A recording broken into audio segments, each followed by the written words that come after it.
এভাবে একবার তালের রসবড়া বানিয়ে দেখুন, দারুণ লাগে খেতে। এই সিজনের তো প্রচুর তাল পাওয়া যাচ্ছে।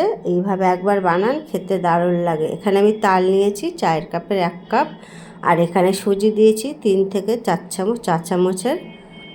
আর এখানে 1 কাপ আটা দিচ্ছি। আপনারা চাইলে ময়দা দিয়েও করতে পারেন। সামান্য একটুখানি মৌরি, সামান্য একটু লবণ, আর এখানে দিয়ে দিচ্ছি 1 চামচ চিনি দিয়ে খুব ভালোভাবে সবগুলো মিক্স করে নিতে হবে। এখানে আমি জল দিইনি, জল ছাড়াই মাখছি। আপনাদের কাছে যদি মনে হয় একটু জল দিলে হয় ভালো, জল দিতে পারেন সামান্য, দিয়ে খুব ভালোভাবে মিক্স করে নিতে হবে। এরকম একটা শুকনো টাইপের করে মেখে নিতে হবে, যাতে বড়ার শেপটা দিতে খুব ভালো হয়। আর এই সময় তো তাল তো খুবই পাওয়া যাচ্ছে বেশি।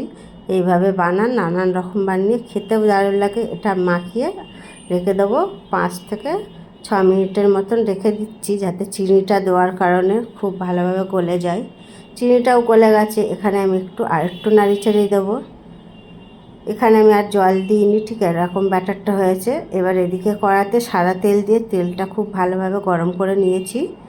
এবার গ্যাসের আঁচটা মিডিয়ামে করে বড়ার শেপগুলো দিয়ে দেবো।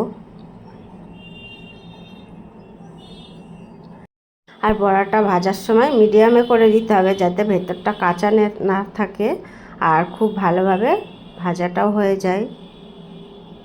এবার আমি উল্টে পাল্টে খুব ভালোভাবে ভেজে নেব। আর এই তাল বড়াটা, রস বড়াটা খেতে দারুণ লাগে। এভাবে বানান, অনেক রকমের তো খেয়েছেন, এইভাবেও একবার বানিয়ে খেয়ে দেখুন, দারুণ লাগে খেতে। একটা সুন্দর কালার এসেছে। আরেকটু আমি নাড়ি চাড়িয়ে ভেজে নেব। সুন্দর করে ভাজা হয়ে গেছে। এগুলো আমি এবার তেল থেকে উঠিয়ে নেব।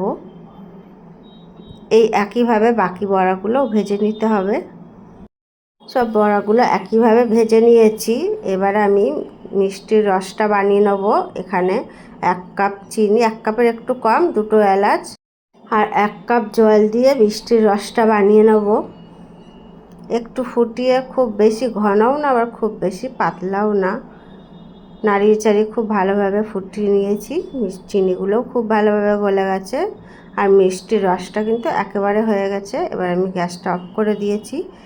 আর বড়াগুলো রসের মধ্যে দিয়ে দেবো, দিয়ে খুব ভালোভাবে হাতা দিয়ে নাড়িয়ে চাড়িয়ে দিতে হবে। আর বাকি বড়াগুলোও দিয়ে দেবো। দেখুন সবগুলোই কিন্তু খুব ভালোভাবে রস টেনে নিয়েছে, একেবারে রেডি হয়ে গেছে। একটা দেখাচ্ছে আপনাদের কতটা রস ঢুকেছে। যারা মিষ্টি পছন্দ করেন এইভাবে বানান, খেতে দারুণ লাগে।